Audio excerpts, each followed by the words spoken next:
范闲让你传话给朕，哼，老奴也觉着匪夷所思。你看这么多年，也没见过小范大人这么办事儿的。传什么话？他恳请陛下传令唤他入宫。传。哎，遵旨。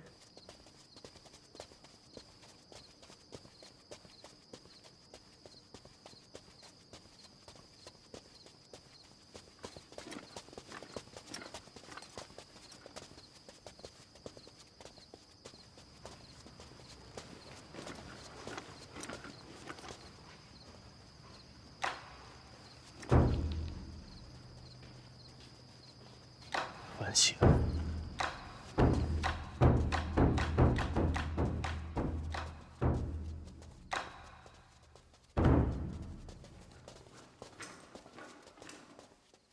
小范大人，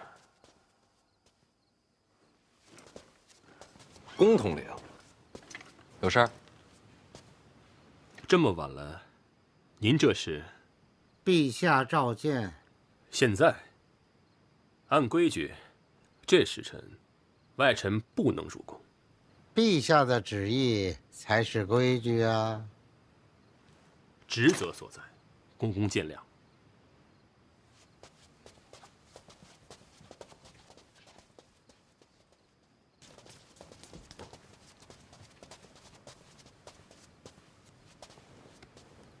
陛下，范闲到了。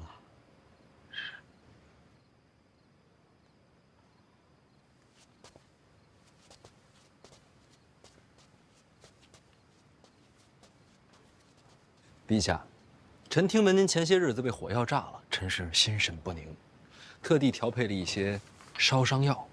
还有啊，您每日操烦国事，臣还准备了一些安神补气的补药。这个每天晚饭后熬煮服用。这烧伤药是外敷的。还有什么？没了。你说你心神不宁，朕怎么不信呢？朕已经被炸伤好几天了，你现在才来？调配药膏花了些时间。还有，你想让朕召见你，干嘛绕这么大圈子？给谁看呢？还真是什么都瞒不过陛下。行了，有什么事儿快说。陛下，您相信臣吗？想说什么就说。陛下知道春闱舞弊一事吗？臣自做了居中郎以来，每日收到许多纸条，纸条上写满了名字，而这些名字都是被人事先选好，预定要金榜题名的。接着说。臣斗胆想为这次春闱求一份公平。你要公平，找朕干什么？臣怕牵涉太深，臣一人担当不住。放眼庆国，能挡这场风波的，就只有陛下您。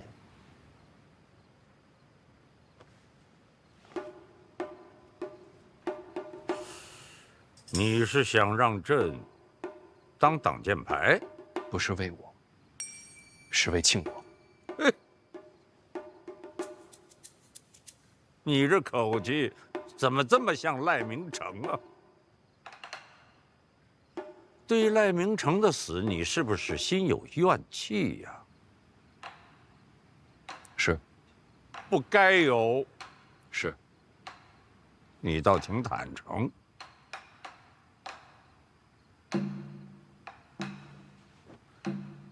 冲你这份直率，这剑朕给你挡了。谢陛下，那臣先告退了。哎，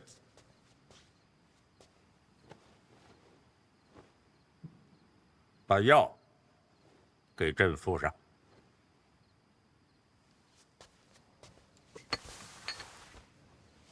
陛下召范闲入宫，这时辰，若非大事，绝不会深夜召见。没看错，宫典亲眼所见，他也觉得非同寻常，第一时间将消息传过来。那知不知道说了些什么？宫典说，连侯公公都出来了，里面说了什么，再无第三个人知道。连侯公都出来了，可以了，让宫典到此为止，不要再继续往下问。他的身份至关重要，不到万不得已，不要再向我传讯。是。就是不知道陛下到底和范闲说了些什么。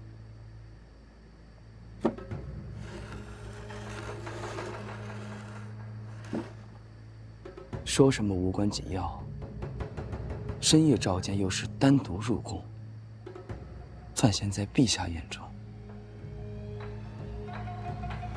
过于看重了。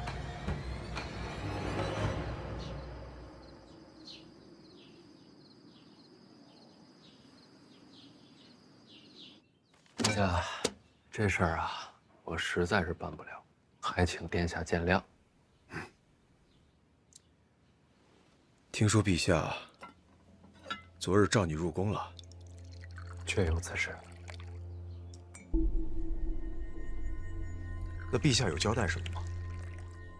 陛下什么都没说。什么都没说。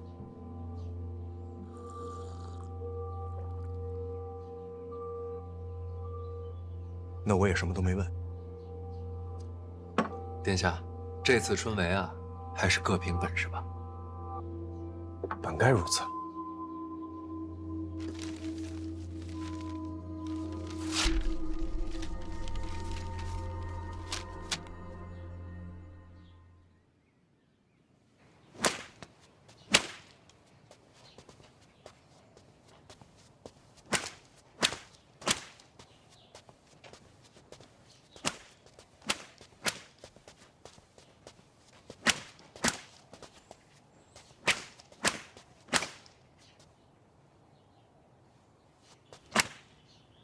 小秦大人，小范大人，我猜你啊就会走这条路。为什么？你怕见人呢？这不证明咱俩有缘吗？小范大人，我在军中的时候呀，欠了些恩情。这几个名字呢，还请小范大人照顾一二。抱歉啊，人数不多。还请小秦大人帮我往外传话。什么？本次春闱不论门生，只看才学，不论谁的名单，我都不接。昨晚陛下召见，可就是为了此事。陛下可什么都没说啊。哦，明白，什么都没说，我也什么都没猜。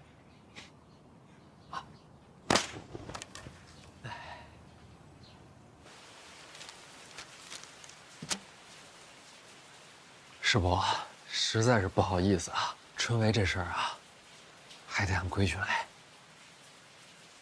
为什么要这么做？我也是情非得已啊。我知道陛下昨晚召你入宫，这会儿所有人都会认为是陛下让你如此行事。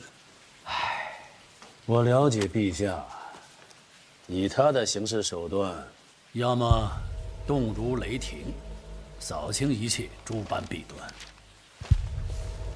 要么草蛇灰线，伏没千里。哪怕水到渠成，也不会让人看透心中所想，绝不会像这样半夜急召，最后还不痛不痒。这不是陛下的手段，是你借陛下遮风挡雨。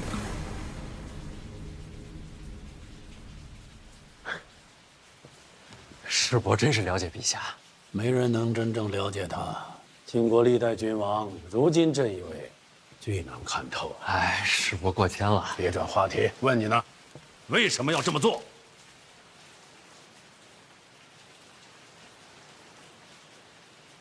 其实我就是想，哪怕就一次也好，让这春闱科举有法可依，有理可循。京都百官都盯着春闱呢，难道你就不怕？怕呀，这不拿陛下顶多了吗？我不就看穿了吗？我若说穿，你当如何自处？是我可是自己人啊，总得留条活路吧？我凭什么饶你？就凭婉儿非我不嫁呀！没了你，大不了往上再找一个。师伯说的对，师伯消消气。真不明白是命数还是劫数。婉儿怎么就能看中你？我也挺优秀的。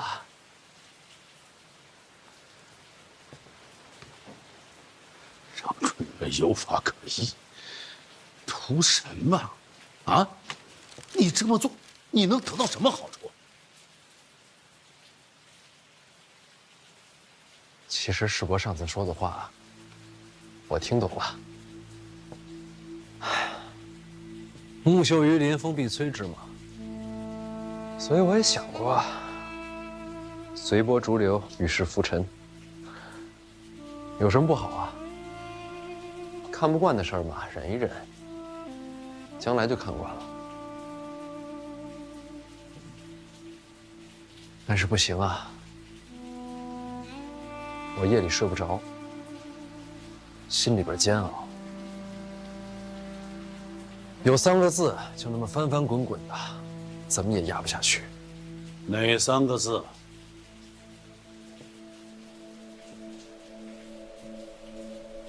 不公平啊！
那是4个字。最后那个“阿”字不能算吧？都是读书人，遣词用字亦当谨慎。下次一定注意。不公平，原来是为了这个。哎，你说这个世上有公平吗？没绝对，有相对。什么？这个世界上没有绝对的公平，就好比有的人一生下来就家财万贯，有的人一贫如洗，有人才思敏捷，有人大智若愚。而春闱的意义就在于给了所有人一个相对公平、改变命运的机会。要是连这唯一的一次机会都不再公平，这世间该有多荒唐！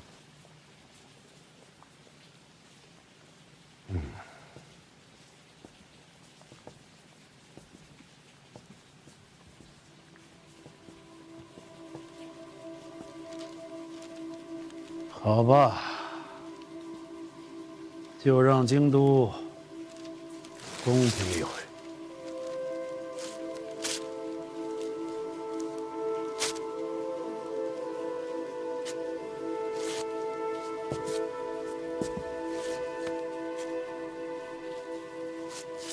你再去见一次礼部尚书郭正，我都安排好了。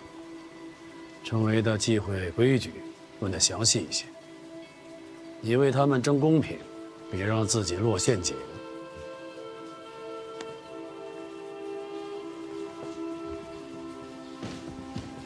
怀贤，如果这个世间就这么荒唐，又该如何是好呢？不用回答，问你自己。去吧。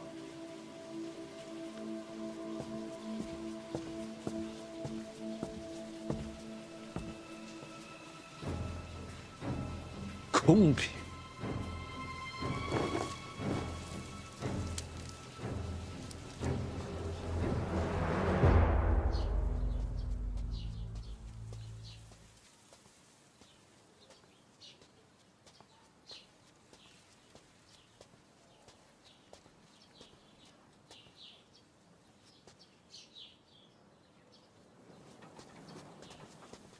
小范大人，郭大人，又见面了。一直在等候小范大人。哎呀，这个郭尚书所知规矩甚多，我这次来找您呢，主要是想请教一下春闱相关的规矩。林相都提点过了，千万别说请教。小范大人那么聪慧，其实都可以自己参透的。我不过是锦上添花。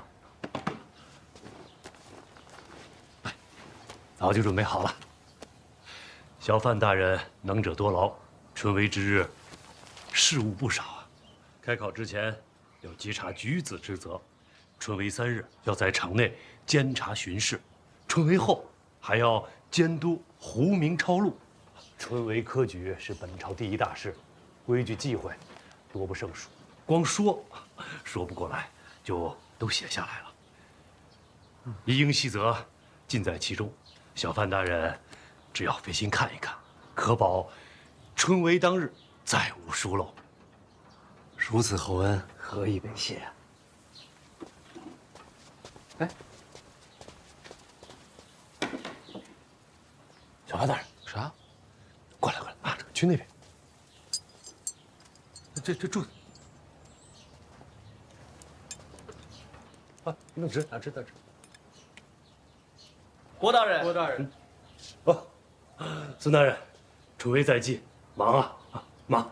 您忙。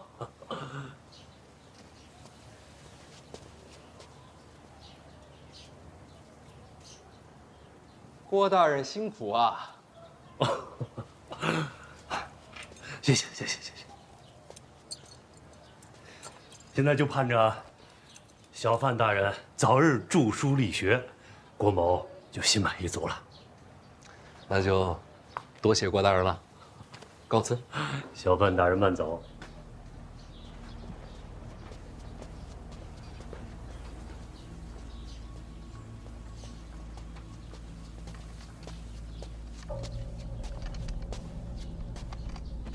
怎样？你在后面没听到？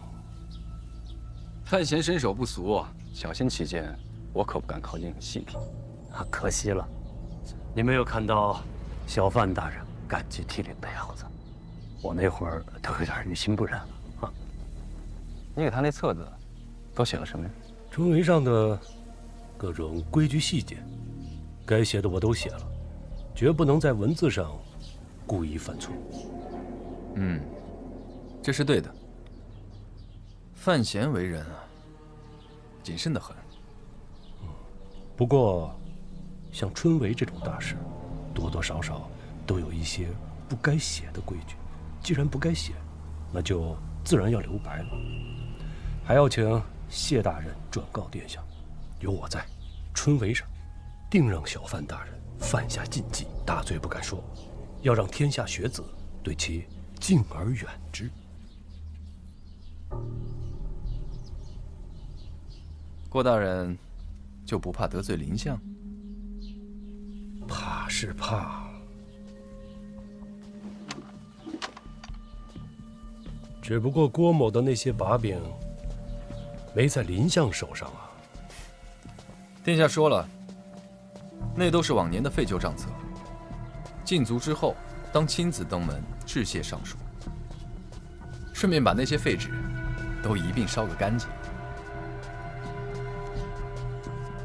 就请殿下等着看好戏吧。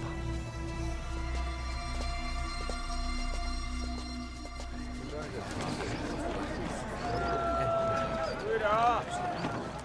看啊，老冒竹篓。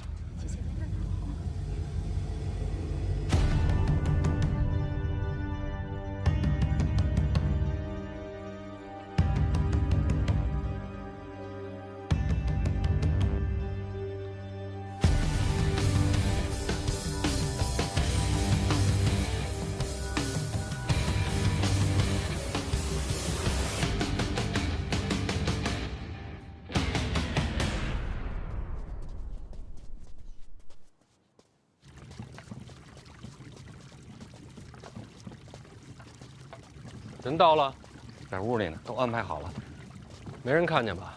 躲开了府里所有的人，您放心，没人看见。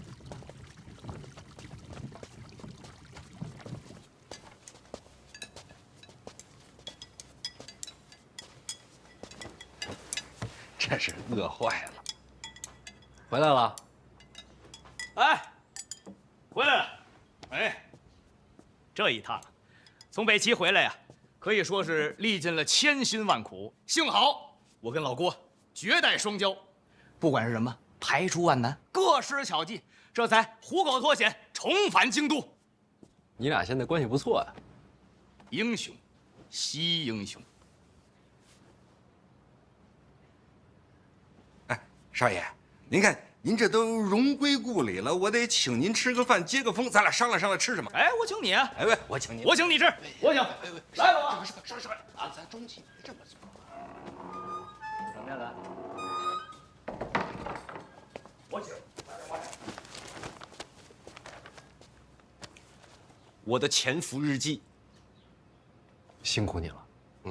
他说你叫我来是为了救我爹性命。是这样。春闱将至，我有监督职责。这跟我有什么关系啊？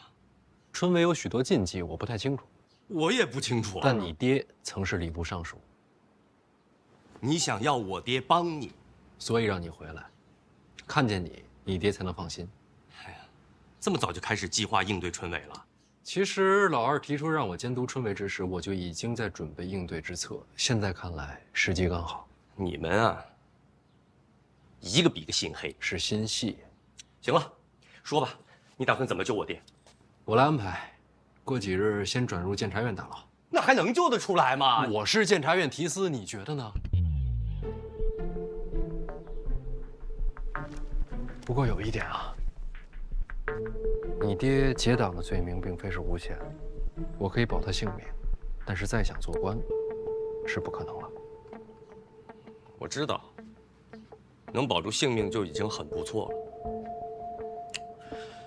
我同我爹讲，让他把知道的春闱的诸多事宜跟你讲清楚。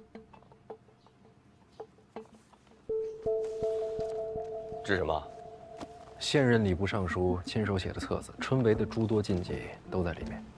但你不需要我爹了。恰恰相反，这册子就得你爹来看。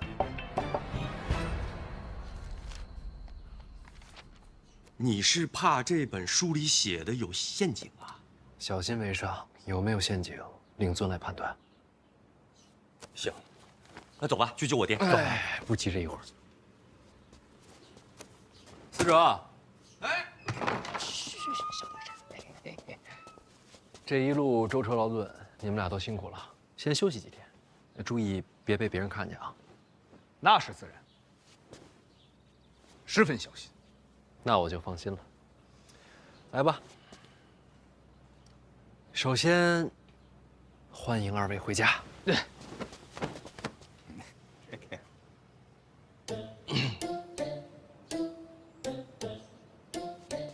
是不是有些尴尬？是不是有些味儿大？你俩要不洗洗，都臭了。我臭吗？哎，行，走走，我给你搓搓。走，快！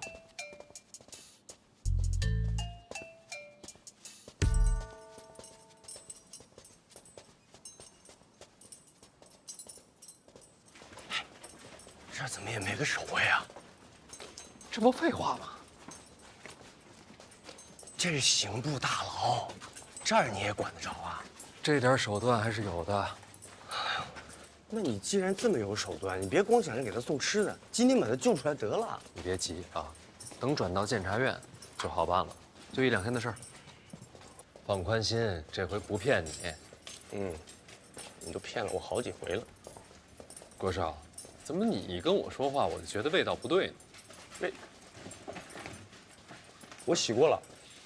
你还是闭嘴吧。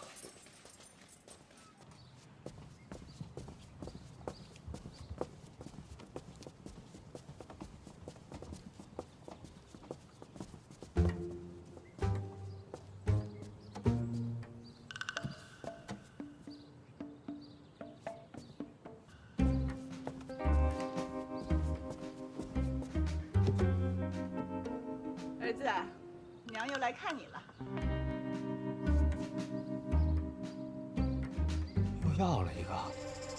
你可得多吃点好吃的呀。你想娘了没呀？要照顾好自己。娘，哲儿回来了。你怎么白天就来了？白天不行吗？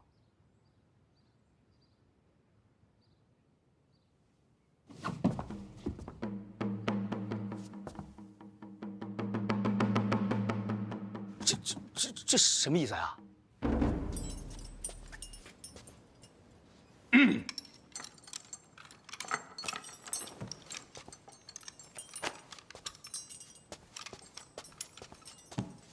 范闲，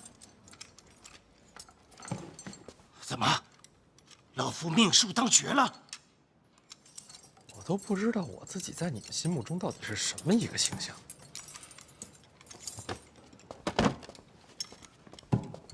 爹，我来了，爹。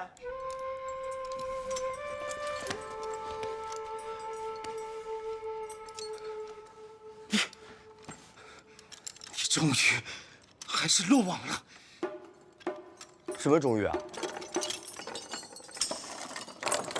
从你说要审死范大人，我就知道你迟早会有今天的。哎呀，老夫感谢范大人，还给犬子留了条性命。爹，行刺都已经过去了，我现在在他麾下做事。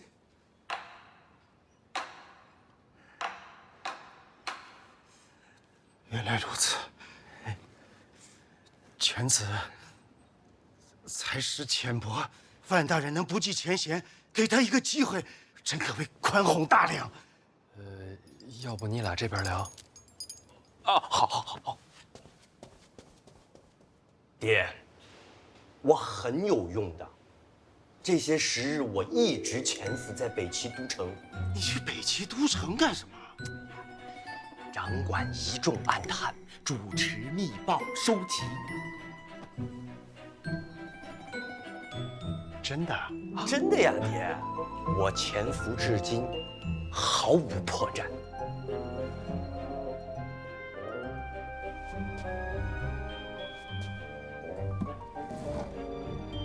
北齐这是要亡了？那倒也不至于。爹，您说这话就有点太不信任我了。这么些年了，你还是不了解我的才华。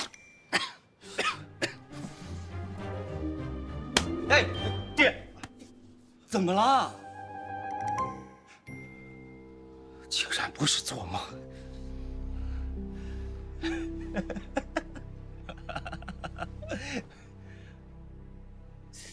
我这也是精神不济，大白天的就睡着了。不过也好，又能在梦里见到你，娘心里还是欢喜的。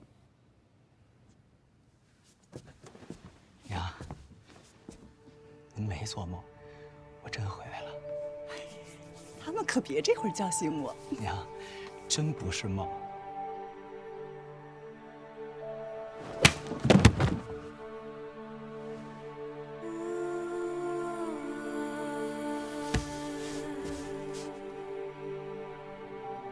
娘，您打我干嘛呀？梦里不会疼，你疼吗？疼啊！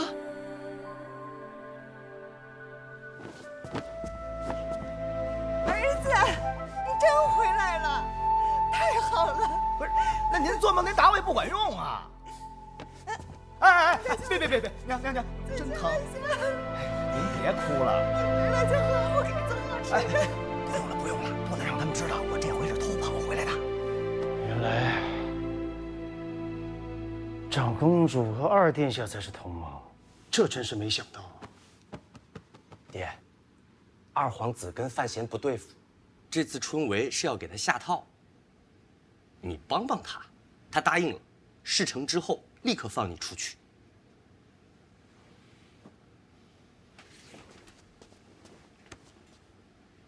郭先生这是做什么？感谢小范大人救犬子一命。不是救我，是救你。哎呀，我出不出去无所谓，只要能救犬子的命，就是让郭某赴死，也是理所当然。我说话算话，一定救你出去。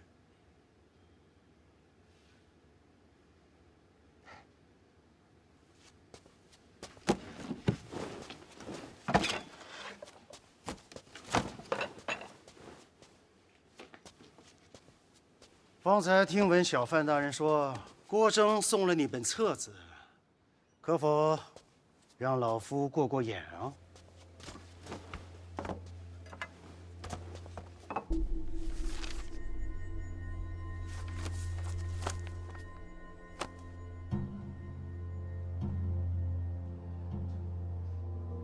爹，怎么样啊？这上面诸多细则倒是没错。那要按照这上面说的，范闲就能把事儿办好了。春闱上细则之外的规矩，这上面可没提呀。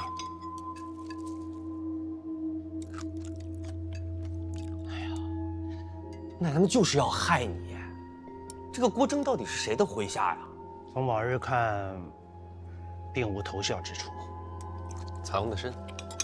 哎呀，爹，那就别管他了，你快点把这个规矩跟小范大人说一说。事成之后，他还要救你出去呢。规矩不急，老夫问一句，这次春闱，小范大人有多少门生啊？我哪有什么门生啊？一个都没有。我年纪轻，也做不了做事。与考生无来往，这是好事，省了很多麻烦。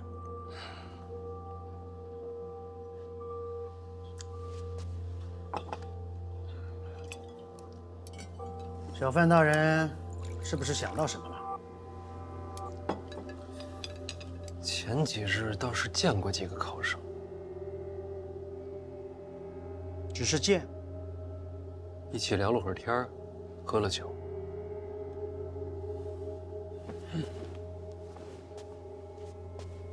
那就是门生了。可他们并不知道我的身份啊。那不重要，在其他人眼里，那些考生已经算在你门下了。哎呀，爹，你别管什么门下不门下了。庄墨涵庄大师都已经把自己的书送给他了，他现在也是文坛传承，有几个门下很正常的。你别打岔。哦，小范大人，春闱上考生们最痛恨的是什么？舞弊营私。你的门生就是营私的门路。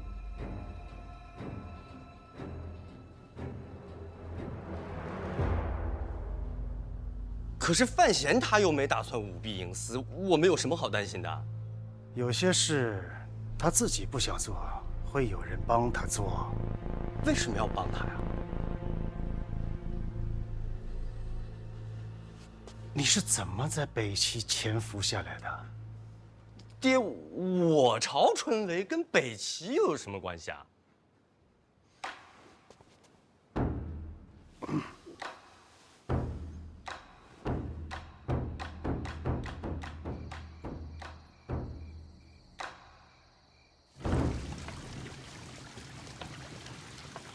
哎，尹鼎，司哲，哥，你们找我有事儿？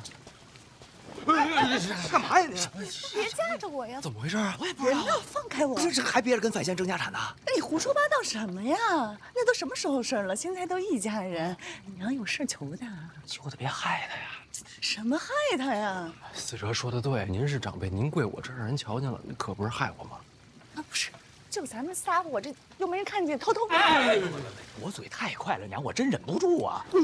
哎，姨娘，咱都是一家人啊，有什么求不求的，有什么话您请我说。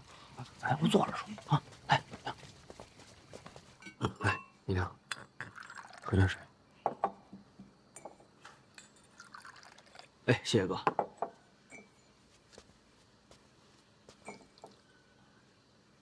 怎么说呢？你看吧，姨娘我年纪渐渐大了。啊，姨娘永远年轻。你这孩子这么会说话呀？思哲要跟你一样就好了。他这孩子吧，从小就淘气，我有时候看着呀是真烦，可是看不见吧，我又想他，也不知道是不是上辈子欠他的。姨娘这是想说，能不能不让他去北齐了？姨娘放心，这次思哲回来，本来就没想让他离开京都了。真的？您还没问我呢，我要去北齐。范闲都说你不用去了，不是他让我去，是我自己想去。为什么呀？这次北上吧，其实我见识了不少，虽然是有些危险，也有点苦。所以你别去了呀。娘，你让我说完。但是我找到了我活着的意义。您看，过去我在京都待着，是又安全，也吃喝不愁，但是天天吃喝玩乐的，那活着有什么劲呢？我这回去了北齐，我感觉自己好像还有点用，虽然就帮庆国帮了这么一点点儿，但我觉得也够了。我不想再回到过去做那个无所事事、无人在意的范思哲了。那，你还去北齐？去做什么呀？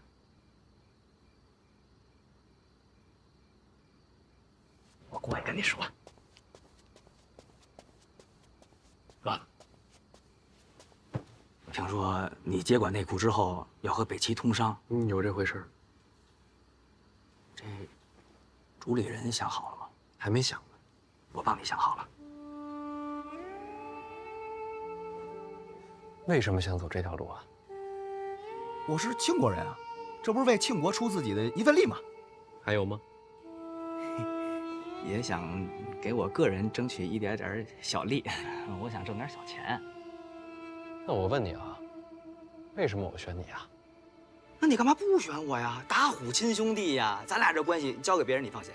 反正交给你，我是放心。关键看姨娘答不答应。啊！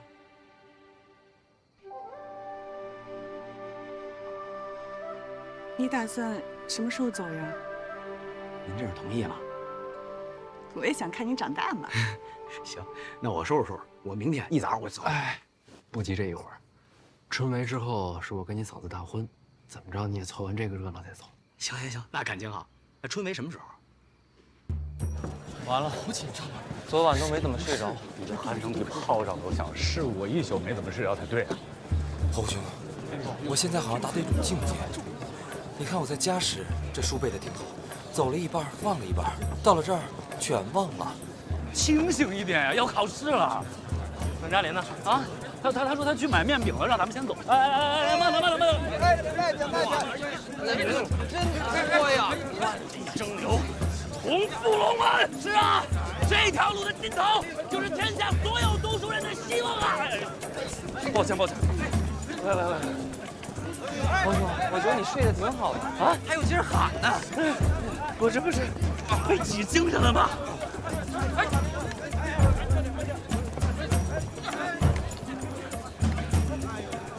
抱歉。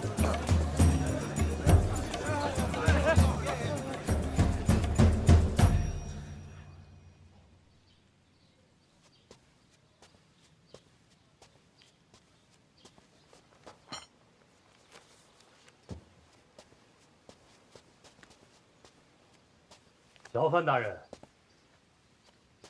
郭尚书怎么出来了？时辰快到了，考生们就要进场，都不容易啊！一生苦读，就为了拼这3日。这3天内，考生不得离开考院，所以被褥吃食你都带着了。平时辛苦啊！这东西带得多了，夹带小抄的机会也就多了。小范大人掌管入院稽查一职，这头一关是重中之重。郭某不太放心，想过来看看，怕你忙中出错。郭尚书这为人也是没得说。提携后辈，理所当然嘛。靠，你又在这画呢？时间来不及了嘛，这得抓紧纪念一下。你放心，我查过了，既不违律法，也不犯规矩。郭尚书真是守规矩，读书人嘛，总是有分寸的。大人，这是工作日志。郭大人，这个造型这么白，更有力量感啊，是吗？力量，情绪，重要的是情绪。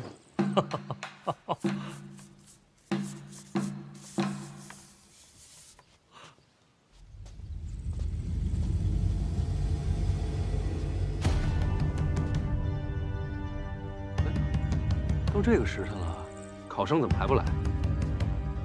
小范大人有所不知啊，按照约定俗成的规矩，这个时候考生们都忙着过这个龙门桥呢。龙门桥？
来了。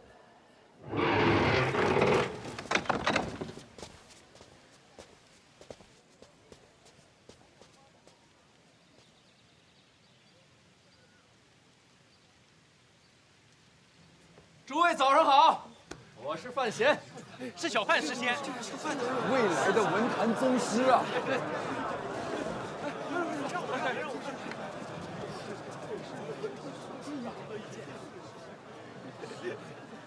今日是春闱的日子，范某在这里祝愿大家，拿着智慧库的金钥，带着万卷书的头脑，顶着自信的光环，踏着好运的滑板，一路扬帆起航，驶向春闱那成功的彼岸。加油，雄起！祝福的话说完了，范某有一点丑话，也要说在前面。今日春闱，范某领了入院稽查之职。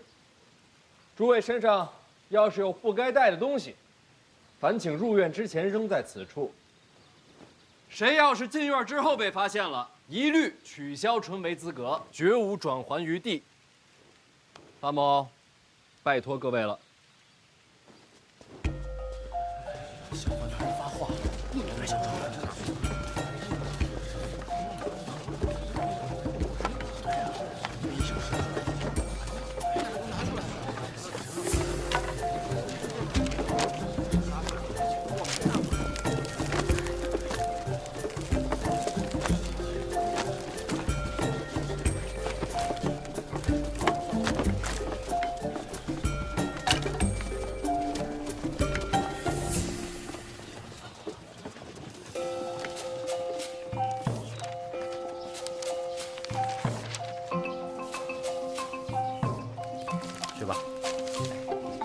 排队啊，一个一个来，东西准备好，查验身份。好嘞。下一个。这边排队。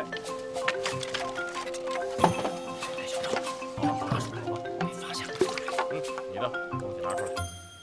郭尚书怎么能一直站着呢？来搬把椅子。不用，缓动作，还得重新画。小范大人，你忙你的，我这看看就走。郭尚书辛苦，应该的。用心查，查仔细些。哎，好。好，下一个。都来排队啊！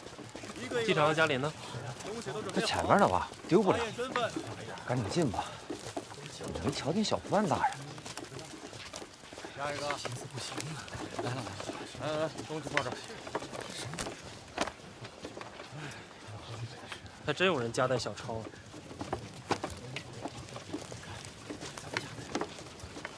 咱是不是来晚了？瞧不见小范大人了？进门就瞧见了。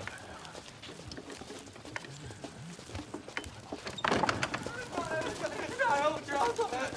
大人，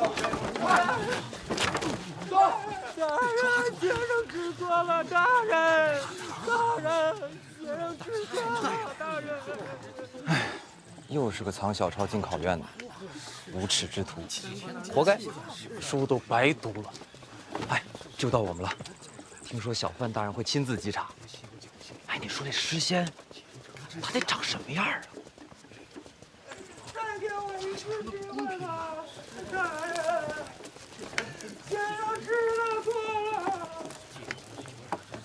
转过去。好，这边走。背书放这儿啊。哎。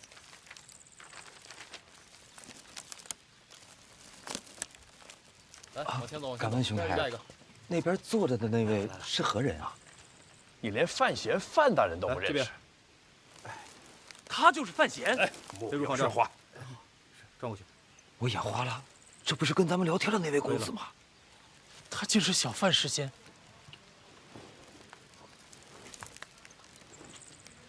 哇，真是他！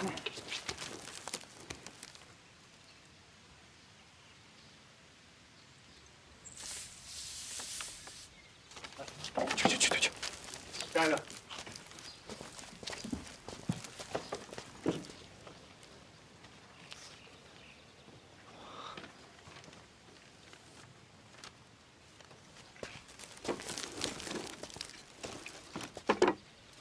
这是什么？哦，菜饼。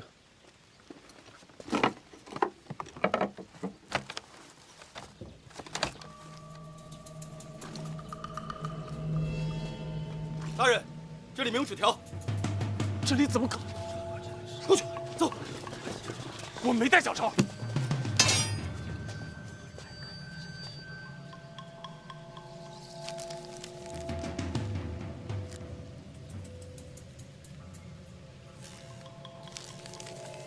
这是什么？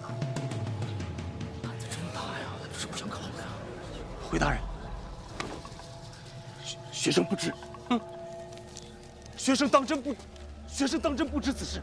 我作证，杨雄才学非凡，绝不会有此等卑劣之行。叫什么名字？哪里学子？学生杨万里，泉州人士。杨万里。正是。小范大人。这不是你的门生吗？范闲跟他们见过面。看来这4个就是小范大人看好的了，从这几个人里入手。 4个都下手。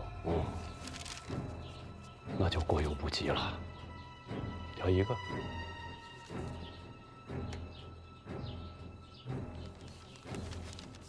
杨万里。小范大人的学生不是，这该如何是好啊？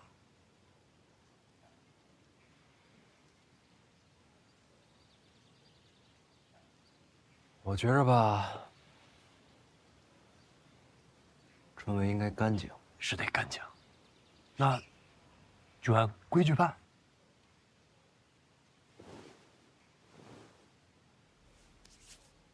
那就好。 撤销泉州学子杨万里春闱资格，赶出考院，礼部记当，永不录用。不是我准备的，不是我准备的，不是我准备的，不是我准备的。罗尚书恕罪。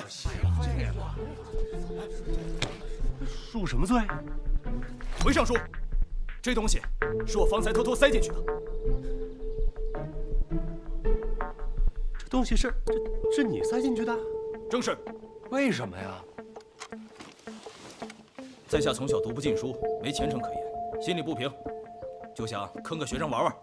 什么叫玩玩？你想坑人？小人心眼坏。那怎么又站出来了？我看那个学生有些可怜，突然良心发现了。这不是纯胡扯吗？回尚书，句句属实。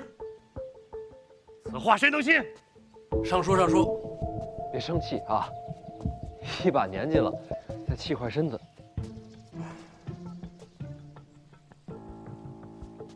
小人好惭愧。你先闭嘴。好嘞。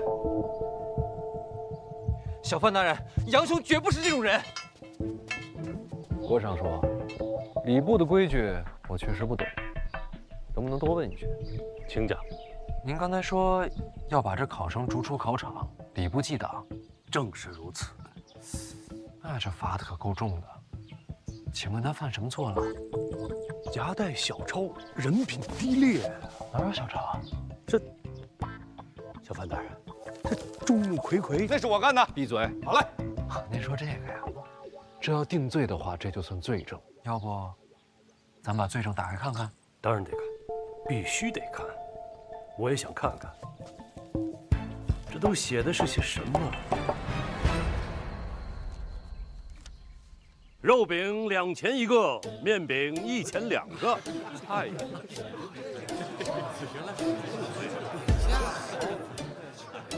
这饼价也是圣贤定的。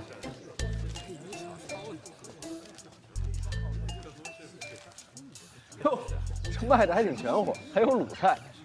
这既然是饼价，为何藏于篮中？这篮子里装的什么呀？这篮子里装的才……啊，那有没有可能是店家不小心掉进去的？又或者是我记错了？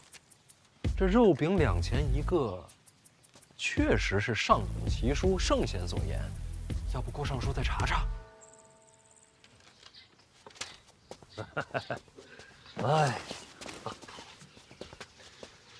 ，3日用餐不可油腻啊，你得吃面饼。学生受教了啊！快进去，进去。上，上！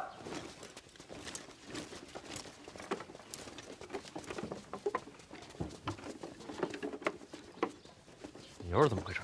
回大人，我睡糊涂了。胡闹！春闱稽查何等大事，罚你1个月俸银。小人认罚。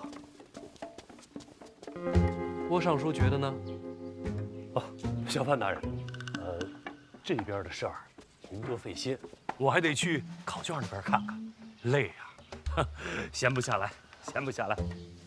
郭尚书辛苦，郭尚书好走。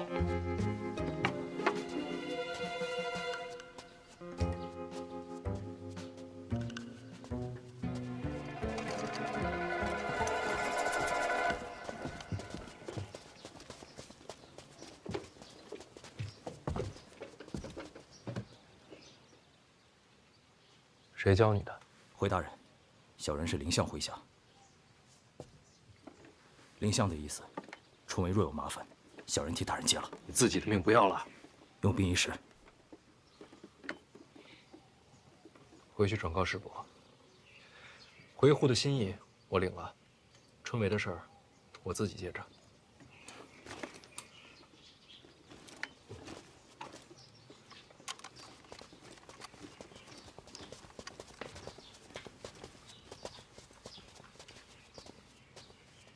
大人，邓子岳一路上暗中护着几位学子，只有杨万里被塞了职。谁干的？谢必安。那就没错了。郭征是老二的人。我这不是被挤进去了吗？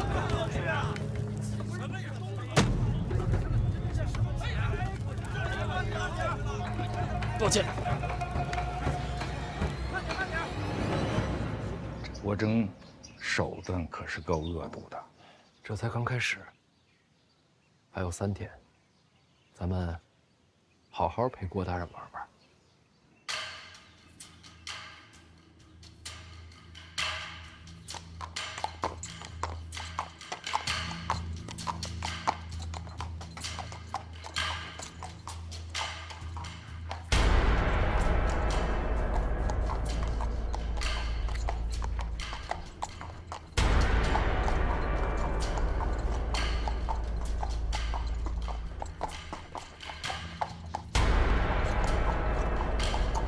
诸位，这考院考的不仅是你们的才学，也考你们的人品。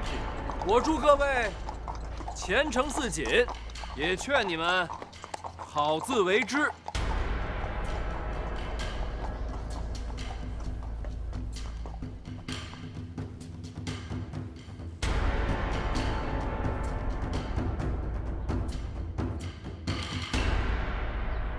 时辰到。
哎，程家林呢？在东二。啊。停一下。这是要做什么？大人，该发蜡烛。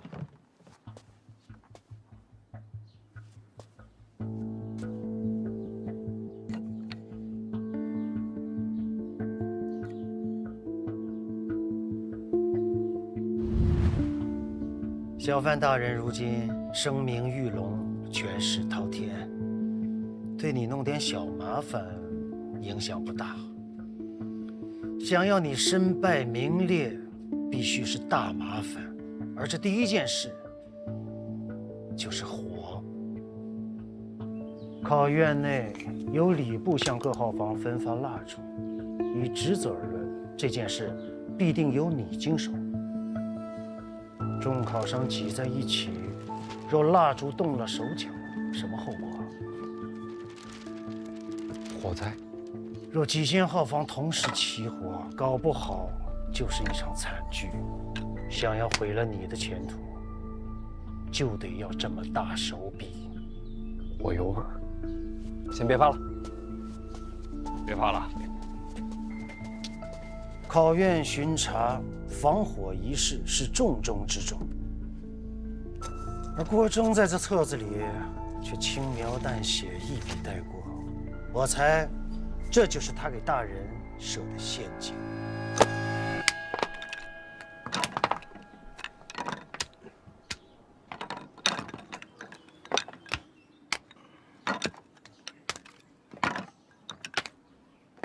这边也都有火油。 哎，大人，这即使掺了火油的蜡烛，那点着了也不过就是冒几个火星子啊，燃几个小火苗，它也不至于引起什么大火呀。不对，那要是考生在休息没盯着火烛呢？哦，那倒是。你想想，这考生们用火烛是做什么？那自然是因为考场内昏暗，把这火烛凑近考卷，照亮考卷之用。对喽，所以这火不用大，把卷子烧了，不就事儿大了吗？哎呀，那可是天大的事儿啊！听见没有？这批火烛不能用。大人，可是现在去哪儿搞这么多火烛啊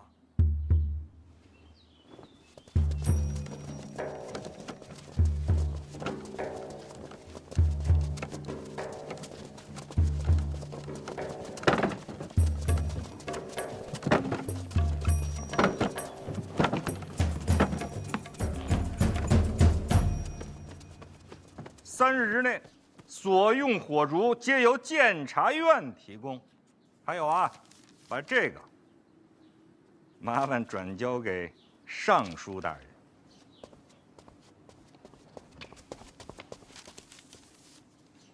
辛苦了啊！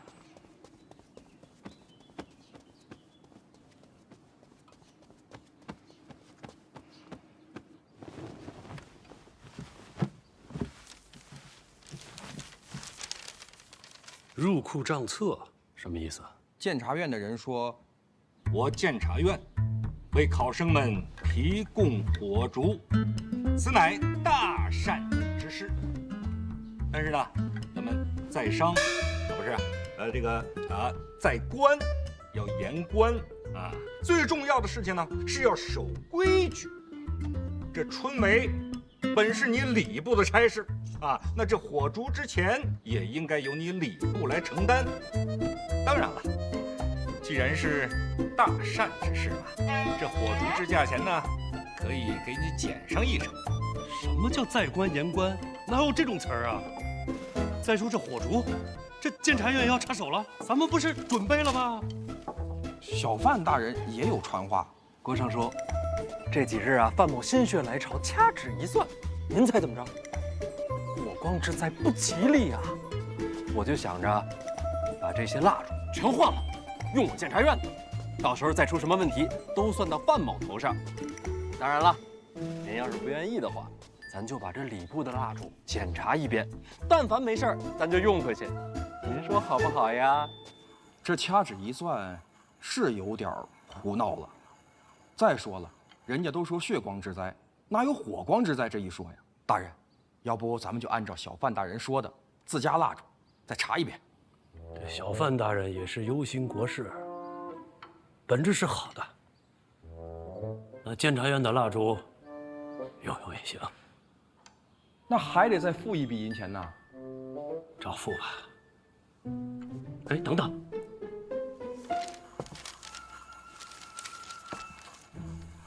这不是说好少1成吗？这怎么比原价还贵了？还有运费呢。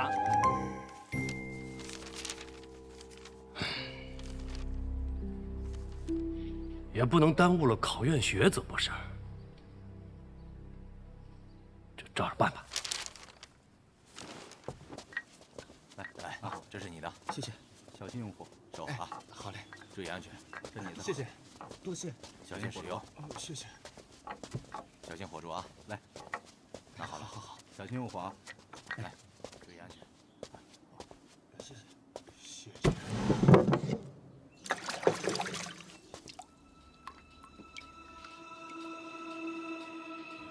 除火之外，还有个水。考院内的清水是为考生而备，既是饮用，也为防火。若是这水有问题，那全部的考生都逃不掉。大人，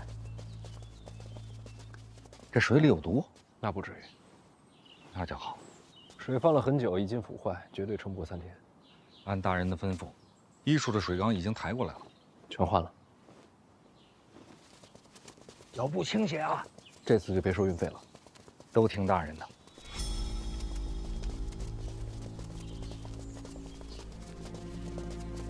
大人，这火烛的事儿，咱不给他弄大了吗？几只火烛被动了手脚，算不得什么大事。这种麻烦要等大火起了才算致命。那大火要是真烧起来，那就全完了，可不是吗？那他们就不考虑考虑啊，这些学子们的性命吗？你觉得呢？真奇了怪了，他们平时还有脸说什么父母官？父母官？我本来觉得自己心够狠了，没想到他们才是高山仰止。哼，这种高山呀，垮了才好。再想想，还有什么疏漏？水火咱都排除了，衣食住行，吃喝拉撒，这吃喝呀，都是考生们自己带的，他们不可能一一去做手脚。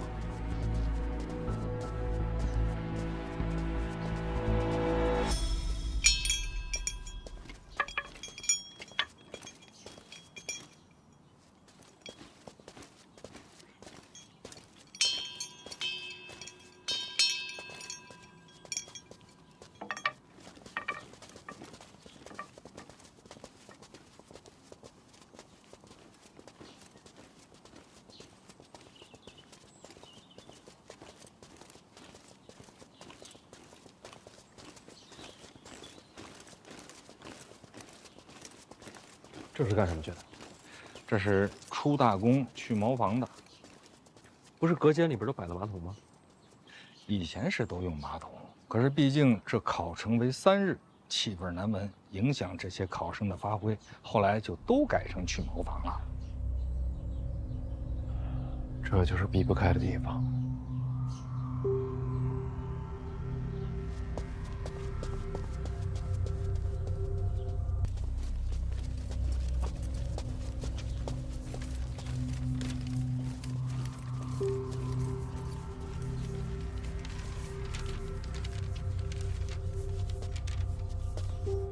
重挖茅房？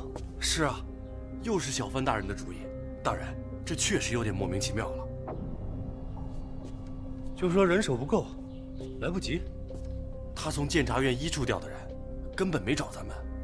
考院重地，不得擅入。大人，监察院监理天下，按规矩，他们连考生都能当面带走。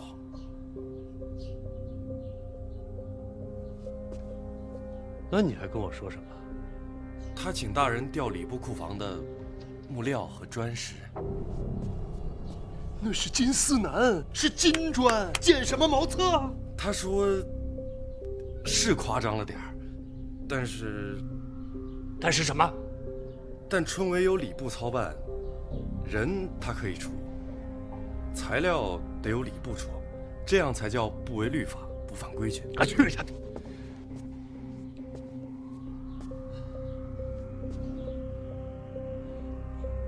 规矩是，得按规矩办。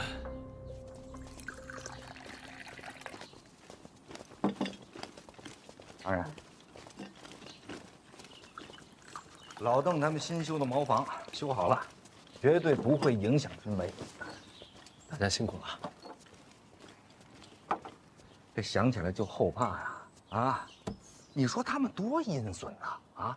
在这茅房里边加火油，这天黑下来，啊，学子们拿着他们给这蜡烛，但凡一个不小心，那就是一场大火呀！老王啊，你可能不知道，就那种地方，不光着火，它还能炸。你说这地方它要是炸了，那不得在史书上啊浓墨重彩的写上一笔：某年某月某日某时啊，由范闲范大人主持的春闱啊，众学子葬身于。这多丢人呐！这个还有3天。无论如何，我会护住他们安全。他们的命，父母官不在乎，我在乎。父母官不想保，我来保。哎呀，可惜您为他们做了这么多，他们却全然不知啊。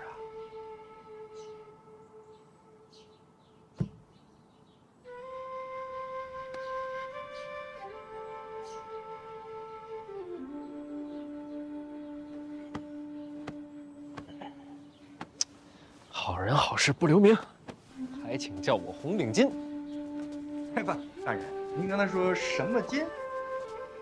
红领巾。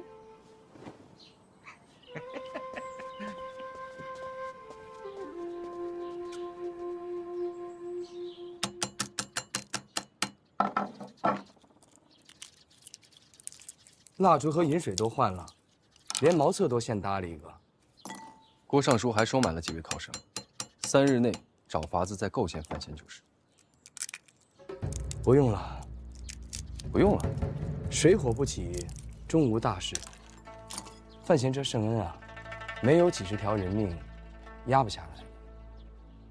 好歹也敲打敲打。既然敲不死，何必枉费心机？让郭征收手吧。可惜了这上好的机会。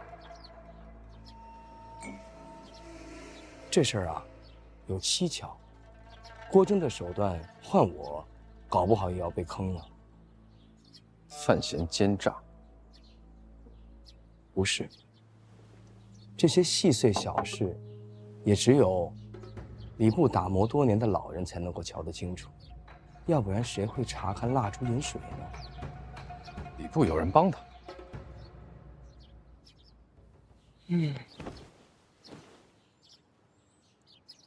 会是谁呢？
有人晕倒了，怎么回事？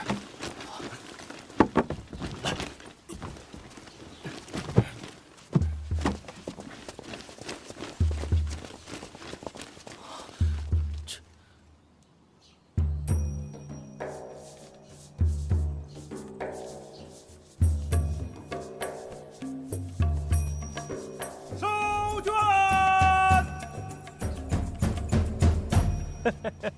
这小范大人做事啊，确实细致，监察院都来帮手。哎呀，这3天是滴水不漏，毫无意外，可喜可贺呀！我也早就看好小范大人。郭尚书慧眼识珠啊，礼部有了郭尚书，便如大旱遇甘霖，枯木又逢春呐。卷子收上来了，哎，一切顺利。接下来就是无名誊录，绝不出意外，尚书大可放心。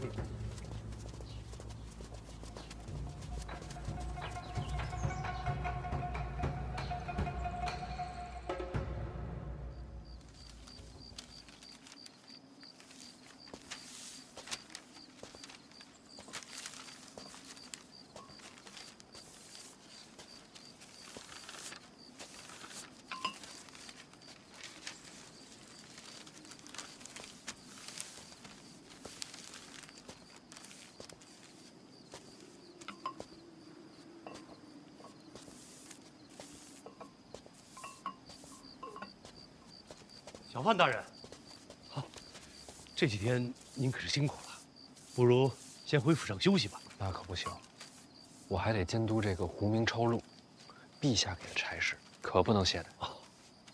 能者多劳。所以这就是胡明。对，人民胡住，方可秉公执断。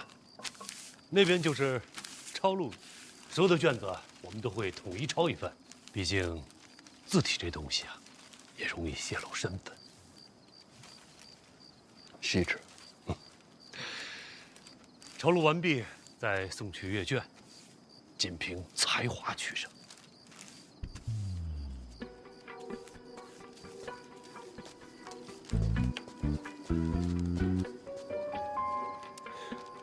我要是想做手脚的话，该怎么做呀？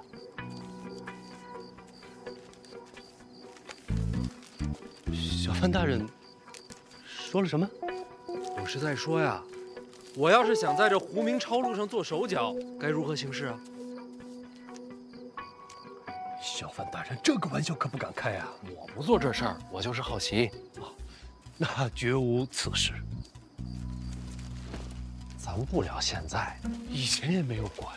不拿我当自己人，真的没有。我怎么听说这胡明的纸条有长有短呢？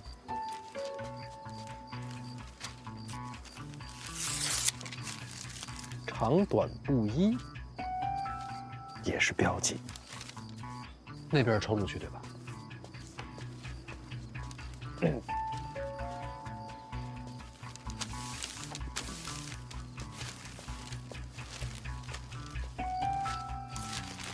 然后抄录这边也能在纸上沾些墨迹，这样阅卷的人见了也就心领神会。绝无此事啊！小范大人这是在哪里听闻的？都是传闻。当然了，我相信在座的各位绝没有做这种事儿。毕竟谁也不想死。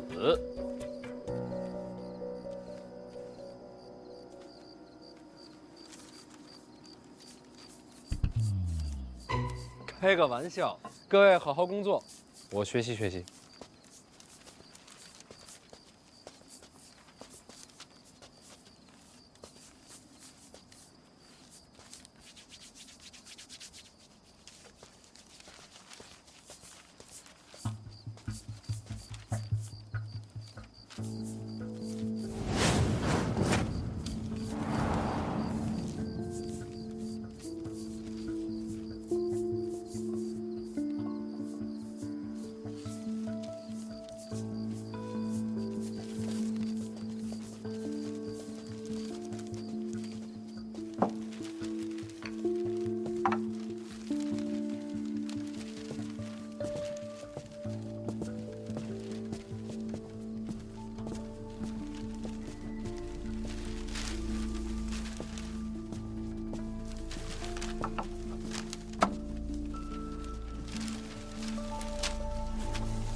郭征传话，范闲对礼部手段了如指掌。本来想着让帮一把殿下门客，如今看来不太方便。什么门客？我哪有门客？明白了，只有考生，没有门客。春闱嘛，干净一些，其实不错。谁都别插手，各自看命数。我这就让人转告国丈。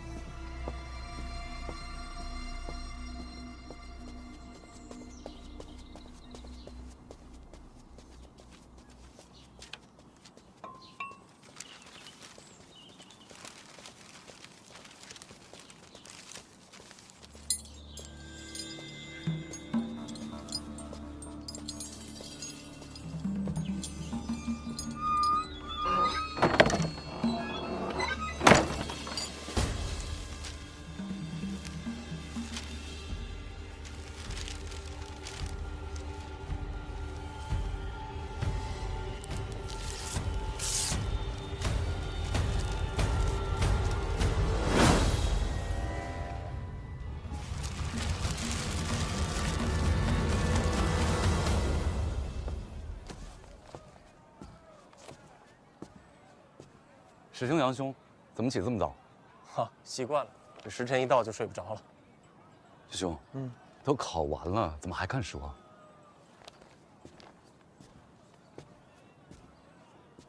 老兄啊，你看，就这句，当时死都没想起来。好了，考完了，不想了。哎，程嘉林呢？啊，3天考完，精疲力尽，怎么叫都叫不醒。是啊，这3天真是如脱胎换骨一般啊。是啊。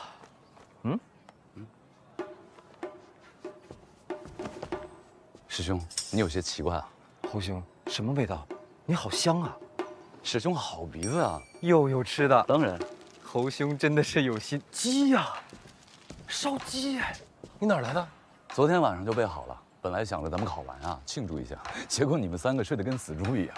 多谢侯兄这些时日以来的充饥之恩，千机散尽还复来。侯兄，小范大人的诗不是这么用的。好了，赶紧吃吧，快馊了。我来分。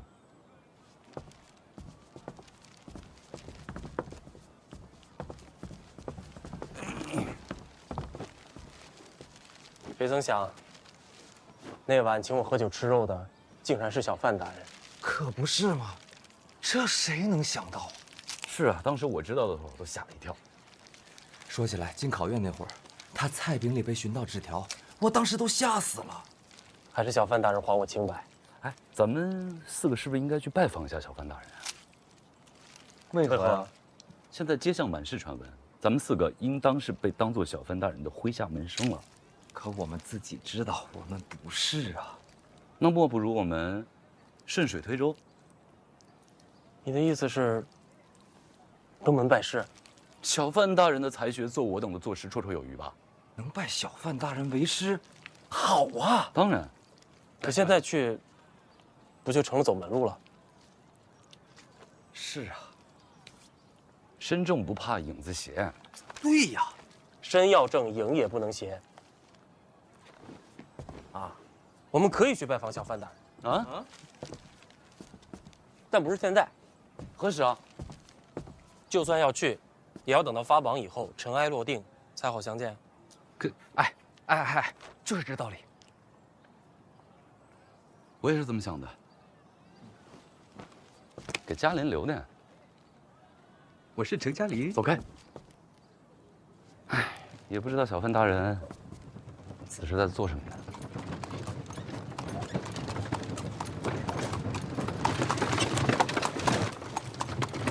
大人几天几夜没回府了，家里人都惦记了。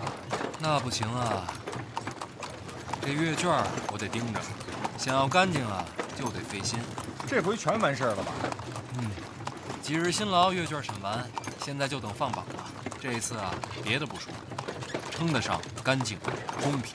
同福客栈那4位怎么样啊？石产力落榜了。啊？大人没帮着给？公平就好。其他那3位呢？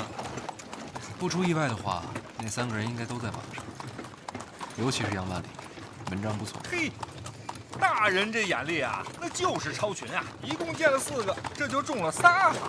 要早知道啊，王某也应该去考上一考。兴许就着大人这鸿福啊，王某还……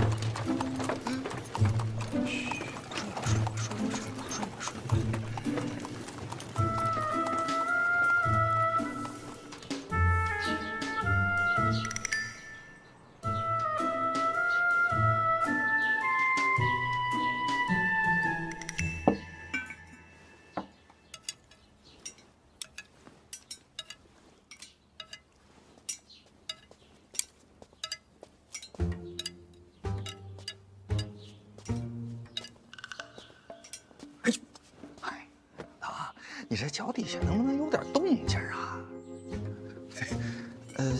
启年兄，这是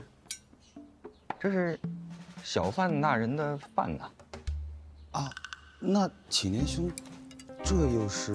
哎呀，这个肉啊，你知道啊，这是我家爸爸最喜欢的啊。哦，明白了，启年兄这是在偷小范大人的肉。这怎么能叫偷呢？你想，小范大人正在休息啊，他不吃这些菜了，这菜啊不能够对吧？那也不能这样吧？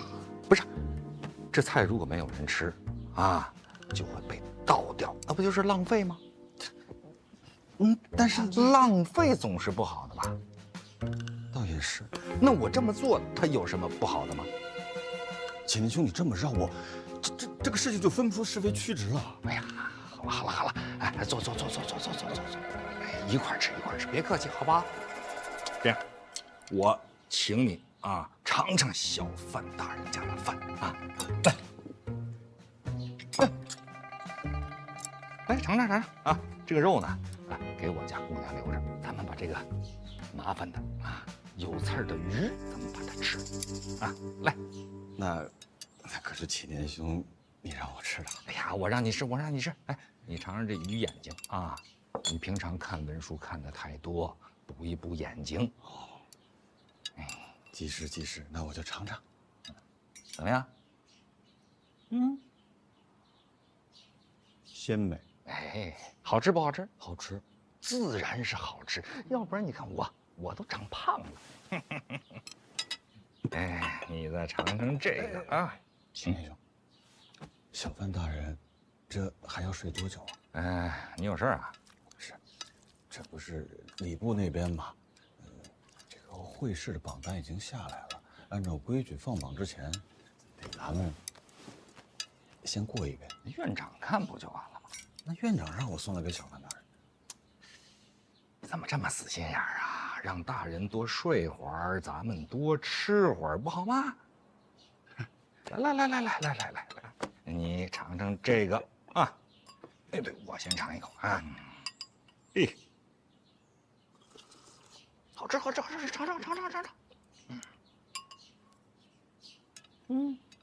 味道怎么样？非常特别的味道。此为何物啊？酸辣。大人请了。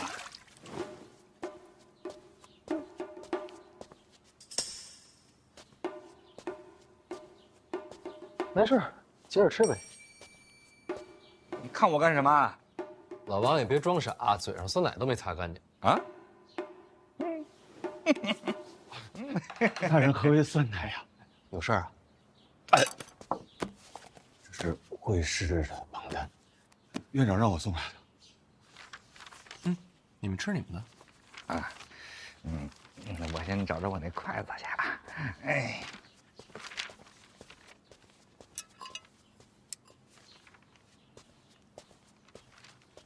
行了，你接着吃吧。哎，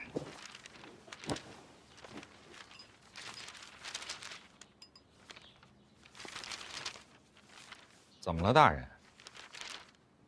杨万里落榜了，这上面没他名字，是不是犯什么忌讳啊？老王，吃完饭陪我去趟礼部。哎，不吃了。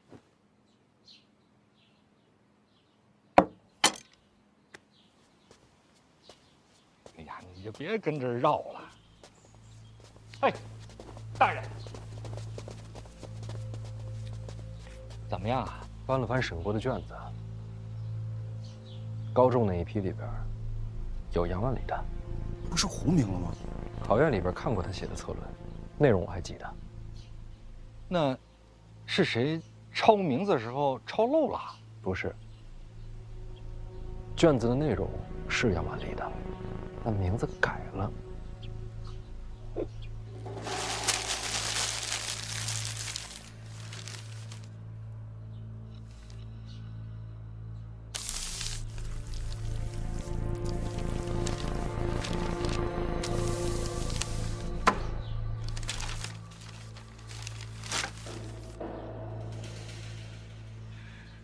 要个公平，这么难吗？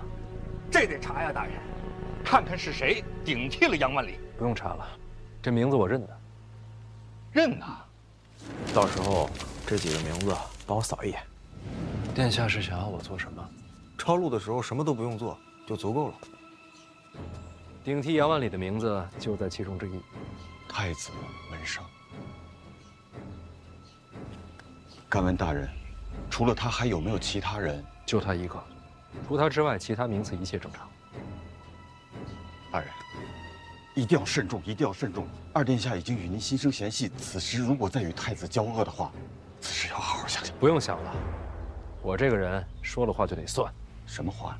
这届春闱要干净。老邓，你带1处的人把这儿给我围了，没有我的手令，谁也不许放榜。领命。王启年在呢。去东宫。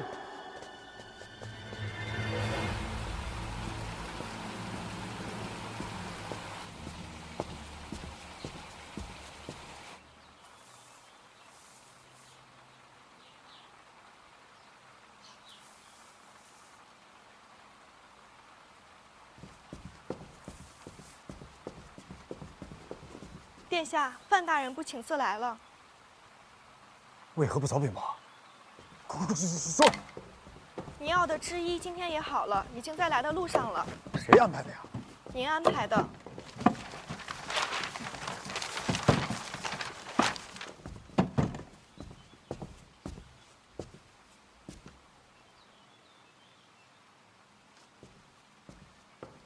小范大人，这么匆忙的来找我是为何事啊？来，里边请。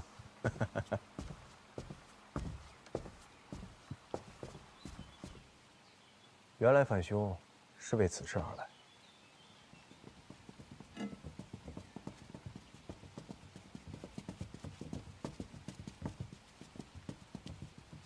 这是特意让你瞧瞧，喜欢哪身啊？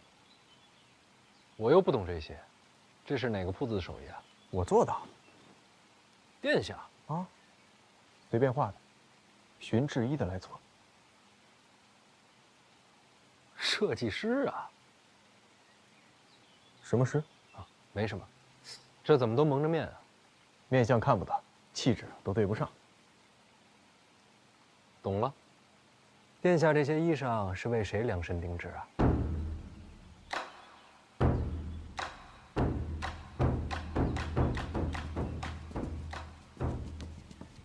不为谁，瞎胡闹。水平很高，不算胡闹。我就欣赏你这一点。这要是换个人，就要劝我专心国事了。人嘛，总要有些闲趣。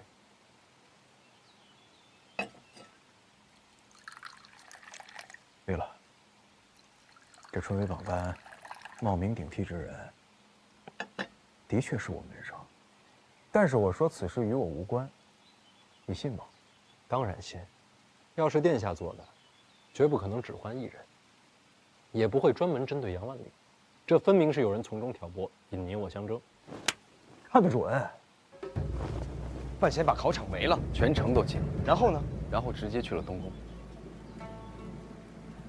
难道是太子在榜单上动了手脚？太子可不傻，奇了怪了，陛下都开口了，谁会在这个时候动春闱？除了我二哥，还能有谁呀？不像是他的手段，太直白了些。是谁可以慢慢查，但是眼下最重要的是如何收尾啊！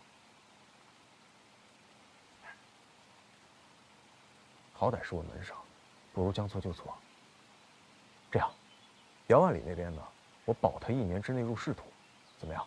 假如将来有一日有人将此事移交圣驾之上，参殿下一个春闱舞弊，结果会如何？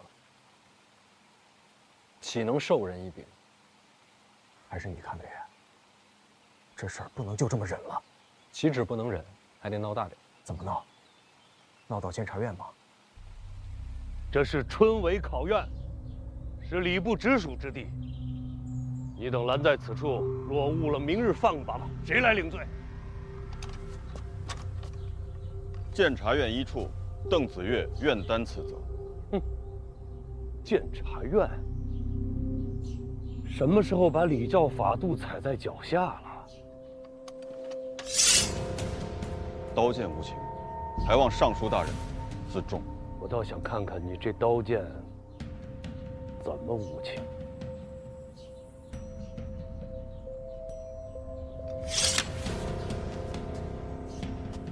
诸位同僚，我1处经年守礼，了然人情世故。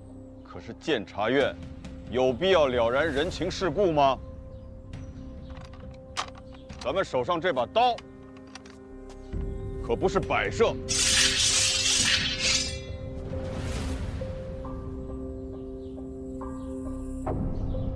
那我就要看看你怎么收场。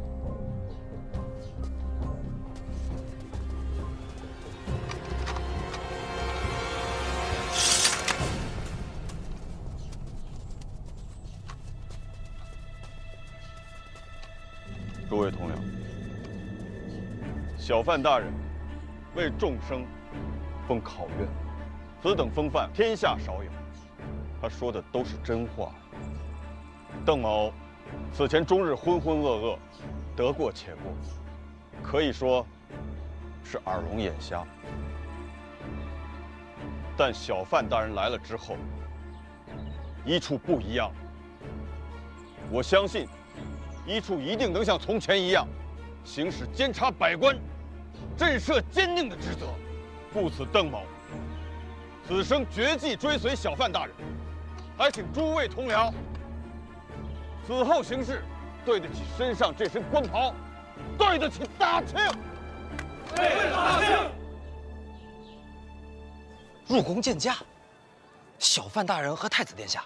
正是如此。为了什么？听闻是为了春闱舞弊。本届春闱。小范大人都已经把考场给围了。这种事儿你是怎么知道的？街巷满是传闻，小范大人要为天下学子求一份公道。不愧是小范大人。哎，不过你怎么老能听到这街巷传闻？我怎么就没听到？街巷传闻，谁传出来的？街巷传闻嘛，那谁知道啊？春闱舞弊何等大事，这么快街巷便有传闻，这事儿不合理啊！也许是小范大人自己做的，借民心为弊助，有道理。若不是监察院，消息哪会传这么快？这样一来，那就只能勇往直前，再无退路。我怎么觉得这一步一步是什么在把他往前推呀？谁推他？为了什么？扑朔迷离，瞧不清。